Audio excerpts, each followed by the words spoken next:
The woman never wore a seatbelt when flying. She never expected that this bad habit would one day save her life. While she was sleeping in her boyfriend's arms, the plane suddenly shook violently. Then the cabin was torn open by a huge impact. The flight attendant and several passengers in the front row were sucked out instantly. Because the woman was not wearing a seatbelt, she was also thrown out of her seat. She landed hard in the aisle and began sliding backward uncontrollably. She tried desperately to grab onto the seats to stop herself, but the strong airflow was too powerful for her to resist. Then, one of the wings exploded. In the next second, the plane broke into two pieces. The woman was about to be sucked out of the plane. Luckily, her boyfriend grabbed her hand in time, but the airflow was too strong, and they lost grip of each other. She managed to grab a nearby seat just in time and held on tightly. She tried to reach for her boyfriend again, and he disappeared right in front of her eyes. The woman fell with the shattered plane parts. She clung tightly to a panel inside the wreckage, but the high-speed wind spun her body wildly. Against all odds, the wind ended up throwing her back into a seat. She quickly grabbed the chance to buckle her seatbelt. Somehow, she survived.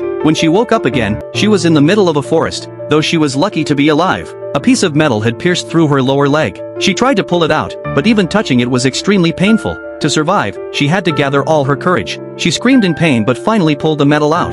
Then she tore part of her dress to wrap the wound. She used the seat to help herself stand up. Then she started calling out her boyfriend's name. Suddenly, she saw another survivor. She ran over excitedly to check, but the sight of the injured passenger shocked her so much that she fainted. When she woke up again, she heard a helicopter. It was a rescue team searching the area. She quickly pulled off the scarf from the passenger and ran toward the sound. She waved the scarf with all her strength and shouted as loud as she could. Sadly, the helicopter did not see her. It flew right over her head and disappeared. The woman collapsed to the ground in despair.